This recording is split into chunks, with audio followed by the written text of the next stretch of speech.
Welcome to a New Life podcast with Pamela Jean, where it's all about empowering women to empower more women. Get ready, friends, to create a new life. And here is your host, Pamela Jean.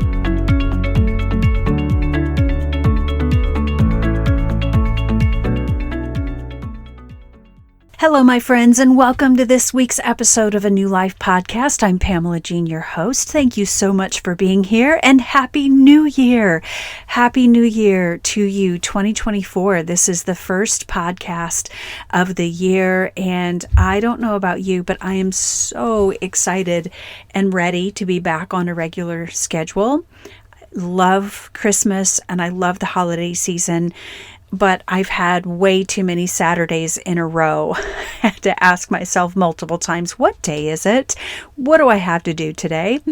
As much as I love the holidays, I'm grateful and excited to be back with you today and ready to take on 2024. I had an amazing year in 2023. There's very little that I would change. It was such a fantastic year. Every year, you're going to have your highs and your lows, your bumps and your bruises. But you know, when you really stop and think about it, it was a good year. There were so many good things that happened. And I hope that you can lean into those good things and really appreciate them. But also, more than anything else, lean into what didn't go well in 2023. Look at those hard times, the failures, the things that you might consider, in quotes, failures. Because friends, growth comes from the failures. The setbacks that you experienced are setups. You're not going to take the time to grow in any area of your life unless times get hard. That's where growth comes from. Growing pains are called that for a reason, because growth is hard. Growth is difficult, and you will suffer growing pains to get your life or your business or your relationships where you want them to be. So expect the hard times. Expect the failures. And honestly, this is going to sound just a teeny bit on the crazy side, but look forward to the hard times, because you know that if you're experiencing a hard time right now, you're growing and there's something huge that you are meant to learn, some big lesson, some wisdom. A turning point will come from those hard times. So if you can actually look forward to the hard times, then the better they will serve you. I promise. I know that sounds a little bit on the crazy side, but that's okay. But I'm all about the hard times, because that's where the biggest moments of growth and the biggest lessons are learned. I heard a saying a long time ago that the message is in the mess. So if you think about the messiest times in your life, the messiest moments of 2023, what message did you learn? What did you learn during those messy times? So a lot can be gleaned from reflecting back and digging through some of the bad times and just sift through the rubble, if you will. So on today's episode, I want to help you build a successful 2024. That includes setting very clear, achievable goals and developing a strategy around each of them to reach the goals. So I'm going to go through a little bit of a step-by-step guide to help you get started with that. I am a big-time journal person. I'm a write-it-down person. You may want to do all of this electronically. That's up to you. But there is something very valuable about getting out a notebook and a pen and writing this information down. In fact, if you haven't already, get your 2024 journal out and just start writing your goals down in one spot, not everywhere, on your phone, in your phone, or in different notebooks or on pieces of paper. Keep them all together in one journal. So if you haven't already done that, grab your journal, get your pen ready, and let's go. The first step is you need to reflect on your past. In order to know where you want to go in 2024, you have to know where you've been. Review your year of 2023. What went well? What worked well? what could have gone better. Identify achievements and write them down, and then also areas for improvement. Learn from the past in order to form your goals for 2024. So my recommendation is go back to your January calendar, January of 2023. Go through it month by month. Don't just try to sit and think about what happened. Look at your calendar. Look at the events on your calendar that will help jog your memory of what happened during that month.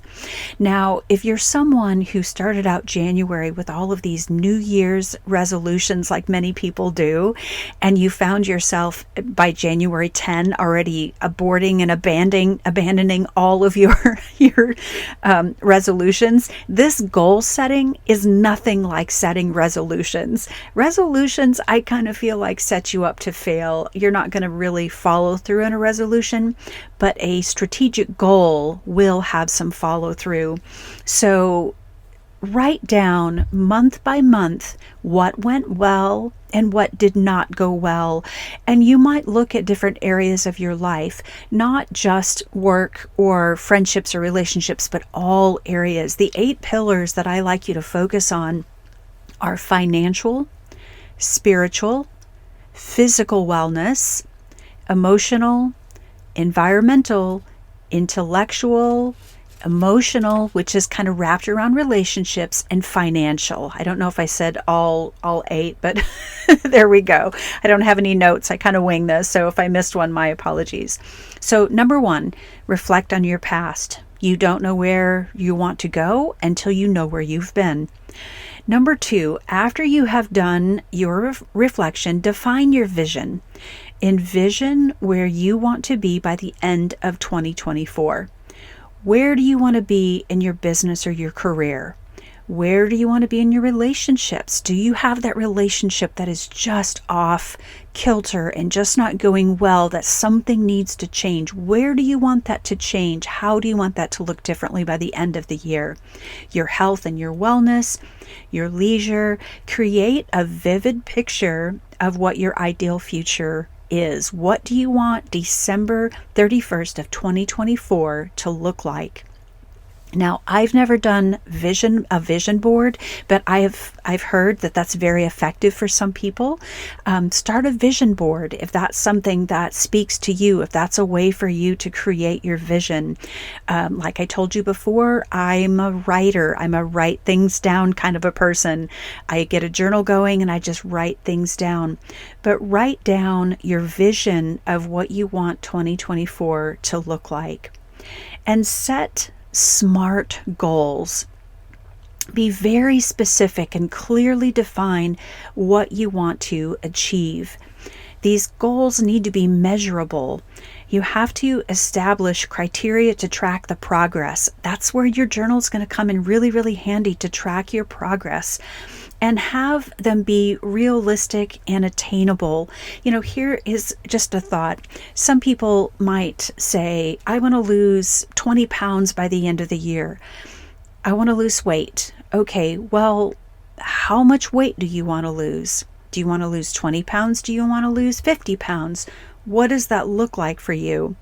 And then you break it down even further. First of all, you want to lose weight. Establish how much weight, and then look at how much weight do you want to lose per month, and then break it down even further and look at, okay, what can I do each week to pour into that goal of losing weight by the end of the year? And then break it down even further. Look at what can I do every single day to reach my goal of losing weight by the end of the year. It's really important that you take baby steps to reach these goals. That's very realistic and attainable. The little thing each day could be cutting out soda. Instead of having 2 sodas every day, I'm going to cut back to 1.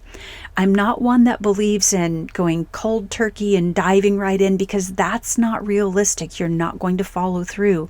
But if you make tiny, subtle changes every single day, by the end of the year, 360, 3 days from now, you will have some attainable and measurable goals. And make sure that your goals align with your overall vision. Because if you have one goal going in one direction and another goal going into another direction, you're not going to succeed in either goal. Make sure that every single goal that you create aligns with your overall vision, which is why step number 2 of defining your vision is very, very important. And set some deadlines to create a little sense of urgency. For instance, if you're wanting to lose, let's say 50 pounds, well, divide 50 by 12 months in the year and see how much weight that is per month that you want to lose. And then take it, the monthly amount, divide by 4, because there's 4 weeks in the month, and that will give you a weekly goal. Those are easy, attainable. They're setting some deadlines, and it's going to help you monitor your progress. Now, another thing I would consider is, especially if it's a weight type of goal or an exercise type of goal, an accountability partner is really, really important when it comes to exercise, healthy eating, healthy living. Accountability is really key, because if we're honest, we are lazy people. We fall back into old habits really, really easily, and you have to fight your way through that. You can create and develop new habits, but that will take time. And if you don't give yourself at least 90 days to establish new habits, you're going to continue this vicious cycle of falling back into old habits. So you definitely want to have some accountability in reaching that as well.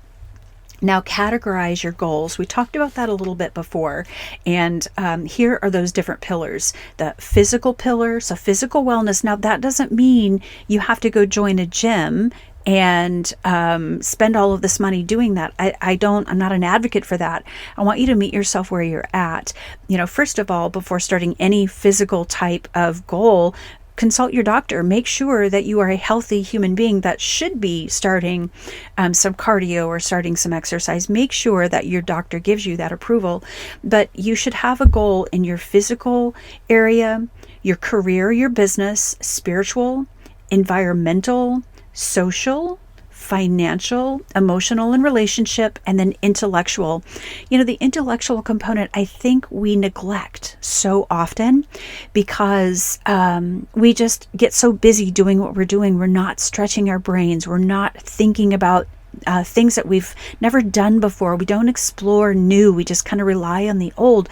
But what's a new hobby? What's a new challenge? What's something new that you want to stretch your brain with and keep your intellectual brain exercised and working well?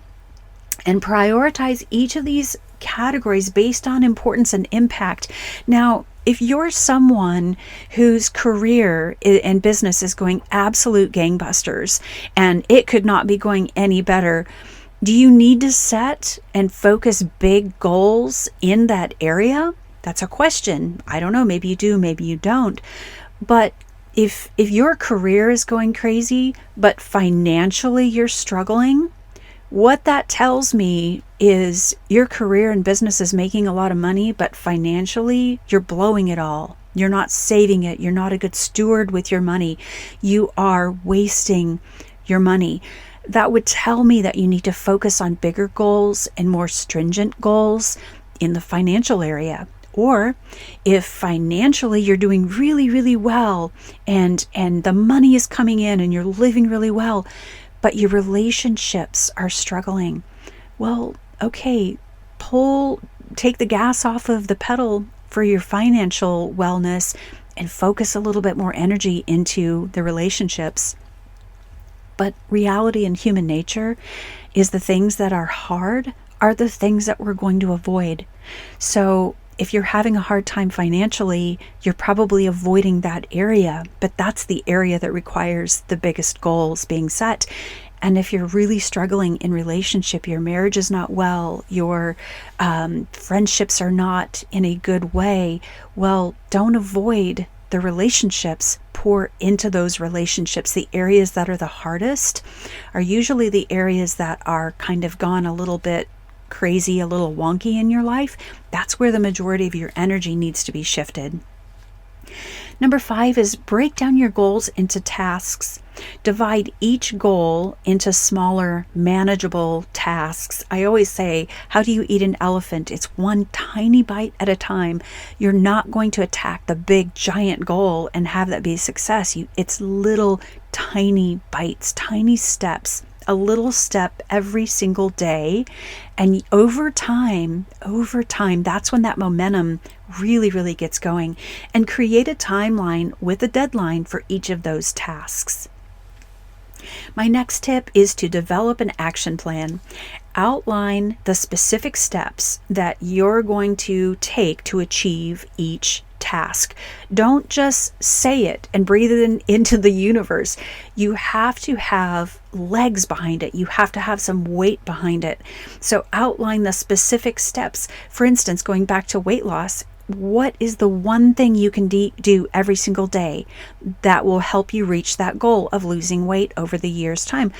Drink an extra glass of water. Everybody can do that. Cut back your portion size. Everybody can do that every single day. That's not hard. When you look at the big goal of losing the 50 pounds or whatever the weight is for you, by losing the weight, that's where it gets overwhelming. But drinking an extra glass of water a day, that's not difficult. You can do that. I know that you can. So just break them down into little tiny bite sizes and anticipate the potential challenges and plan how to overcome them. So if we're looking at the weight loss again, it's such a good topic because everyone seems to go through that at one point in their life or other. But if we're looking at that again, anticipate potential challenges. A potential challenge of losing weight and staying on track would be going out to dinner. If you have dinner with friends, how do you plan for that? How do you make sure you stay on track with your goals and anticipate that potential challenge? There are ways. Before you go to a restaurant, look through the menu. Find something on the menu that would serve your goal. Look at the portion sizes for the restaurant. When you order your entree, ask them to put half of it to go, so you don't risk the chance of overeating. If you're at home, here is such a good, easy hack. Use a smaller plate. If you take a smaller plate and get your serving on a smaller plate, visually, it'll look full to you and it'll help you not overeat. Now, after you've finished, and if you're still not satisfied after waiting 15, 20 minutes, then go back for a little bit more, but just get a smaller plate. That's a tiny little hack, if you will, that will help you stay on track for your weight loss goals for the year. The next tip is to stay organized. Again, get out your planner, get out that journal. Staying organized is such a great tool to help you stay on track. There are many different apps that you can download to your phone. And if that works for you, great. If you're someone who likes to write things down, great. Then get your journal, get your planner, and let's go. Let's do it. Review your progress every single day. You're writing in this journal. You're writing into this planner, and update your plan as needed. Now, you may start off with a goal and it's going well, but then all of a sudden it's not. That happens. Maybe you need to make some adjustments. That's the time to do that. And when you have it all journaled out, you can look back at what you've done. You can see the roadmap of what got you to where you are, and then you can make the proper adjustments. And cultivate a growth mindset. You know, we've all been around those people that even if the sun is bright and beautiful, there's still something wrong with the weather that day. Maybe the sun, it's too bright today, it hurts my eyes. Okay, well, yesterday and the week before, it was all cloudy, so the clouds were a problem, and now the sun's too bright, it hurts your eyes. There's always going to be that negative person that you're going to encounter. Don't let that negative person become you. Cultivate a growth mindset. Embrace the challenges and the opportunities for the growth, and learn from those failures and setbacks because they're coming. Anticipate your failures and your setbacks rather than seeing them as an obstacle. When I learned to embrace the hard times, when I learned to look at a circumstance and say, okay, God, what is happening here? What's happening here? What do you want me to learn? One time I prayed for patience, and anyone who is a Jesus follower, if you know what happens when you pray for patience, God's going to teach you patience in a way that you cannot ever imagine and anticipate. But learn from those setbacks and failures and stop seeing them as obstacles, because growth is coming through those obstacles. Prioritize your self-care is my next tip for you. Ensure that your goals align with your overall well-being. Now that it's the beginning of the year, my friends, if you haven't already done this, get out your calendar and plan a vacation. Plan a vacation. Now, vacation doesn't mean that you have to pack your bags and go on a week-long trip.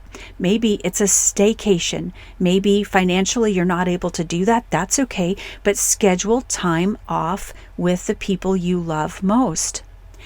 Why is it that the people that we love the most and that love us the most don't get the best of us? They get the leftovers. Instead of getting the best part of us, they get what's left of us after a long, hard, tiring day. They get the leftovers. But the people that you've met through your work and worked with all day long, they get the best of you. Schedule time off. You've got plenty of time from now until summer to figure out what that looks like for you. Maybe you don't have paid vacation from your job. Maybe you just simply do not have PTO that you're able to. Then plan some extra fun activities on the weekends, on your days off. Maybe you're not going out of town. Maybe you're just going to find locally places that you can go hiking or biking or listen to music outdoors. There's always free activities if you find them and if you choose to do them. But you have to have some self-care. Schedule regular breaks, exercise, and time for relaxation. The prioritizing self-care is really, really important. Seek accountability. Share your goals with family and friends or mentors. Join a small group or find an accountability partner. Now, I want to give you a little bit of caution of sharing your goals with family and friends. Your family and friends may not get you. They may not understand the goal that you have set for yourself. Don't go into sharing a goal with family and friends with an expectation, because they may not support your goal. They may not understand your goal.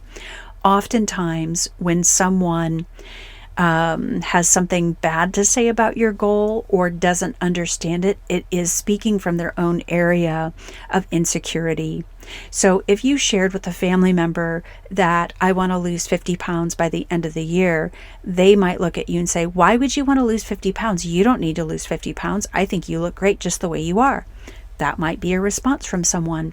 That response may be coming from a place of their insecurity, because if you lose 50 pounds and get healthy and start looking great, they might have to do the same thing, and they don't want to do it.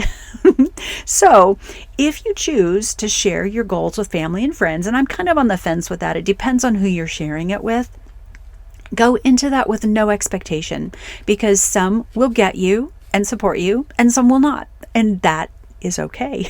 But it's your response to them is your responsibility. So if you're not getting the feedback that you want or you hoped for, then don't talk to that person about that goal anymore, because you're never going to get it from them. You'll never convince them that this is the right goal for you if they don't think it's the right goal, because they might be accountable for something themselves. So I just give you a little bit of caution on that. Don't forget to celebrate your achievements. Oh my gosh. Now, if you're doing a weight loss and healthy type of goal setting, celebrate the wins, no matter how small they are. Use some positive reinforcements to stay motivated.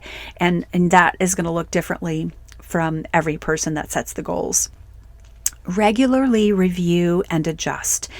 Do regular check-ins to assess your progress with your goals. Don't just set your goals in January and not take a look at them until December 1st of this year. That's too much time. You've gone off track. You obviously have gone off track. So mark on your calendar at least once a month. I would recommend twice a month to assess your goals. So maybe it's the 15th and the 30th of each month, or the 1st and the 15th, whatever that is to you. Schedule time to assess your progress, just to do a check-in with yourself to see where you're doing, how you're doing on the goals. And learn continuously. Stay informed about personal development opportunities, learn new skills, invest time in learning and acquiring knowledge that align with your goals. I want to learn this year, my challenge for me is I want to learn more about search engine optimization. I know what you're thinking. I could hire someone and they could do it for me, but I want to understand it. I want to know more information. I want to have more knowledge on that because I can serve my business better and I can help serve other businesses that I work with and mentor and coach if I know more about that particular topic. So SEO, that's on my radar this year of learning more information. That's my intellectual challenge for myself, is to learn more and understand SEO. That's only one. I have so many things that I want to learn and do this year, but that's one that came to my mind first of all. Network and build relationships. Cultivate a network of supportive individuals. They're not always going to be your family and friends. Sometimes, in fact, your family and friends will feel like the least supportive people in your life. So cultivate a network of supportive individuals. Attend events, conferences, online communities related to your goals. So if you're trying to get better with your nutrition, then take some classes on proper nutrition to help you reach the goal that you want to reach. If you're looking to get more lean and add more muscle, how do you do that? What do you need to eat? How much protein do you need? Learn more about what it's going to take for you to accomplish your goals. And stay flexible, friends. Life is insanely flexible and unpredictable. So be open to adjusting your goals and plans as needed. You know, you have to be adaptable. It is an absolute key for success, is to be adaptable. I will admit, that was an area that I wasn't always very good at, was staying flexible because it didn't fit or align with my schedule. And I didn't like it when my schedule went off track because I'm innately involved in my own schedule. But I had to learn that flexibility is key. I can't control what's happening outside of me, and sometimes what's happening outside of me affects me. It may not be my fault, but it becomes my problem, and I need to learn to be flexible and deal with things and ebb and flow with what life has for me. That is one of those things that I had to learn over the years. Okay, so let's wrap it up. Remember, building a successful year is an ongoing process. You're not just going to establish your goals right now in January, or resolutions, however you've chosen to do that, and expect that it just works for the rest of the year. You have to check your progress and adjust. You have to adjust because a goal that you may have set out to accomplish just simply isn't going to happen. Maybe it's things outside of your control that it's just not going to work. Well, be prepared to adjust and adapt and shift those goals as you need to. Revisit your goals, stay adaptable, and celebrate your progress along the way. My friends, oh my gosh, Happy New Year again. Good luck with your journey to a successful 2024. I'm so excited for this year. I can't even tell you why. There's so many great things happening. I have the most amazing women scheduled on my podcast as guests coming up. I can't even tell you how excited I am about these women that I've been interviewing over the last couple of weeks. I have several more weeks of interviews that I'm working on. If you know of someone that you think should be on my podcast, my gosh, reach out to me, Pamela Jean, pamela.anewlife@gmail.com. I would love to know who that is, because I have several that are just going to be inspirational and they're going to knock your socks off. I'm so excited. And again, if you have anyone in your life that really needs a podcast that is uplifting and motivates you, share this podcast, please. I'm on Apple and Spotify primarily, and on my website, PamelaJeanAnewLife.com. I would love for you to subscribe, leave a review. If you enjoyed this podcast, please rate and review and subscribe so you never miss an episode. Okay, friends, with that, I will let you go. Have a wonderful week, and I will see you next week right here. Thank you for joining us today on A New Life podcast. We will see you next time.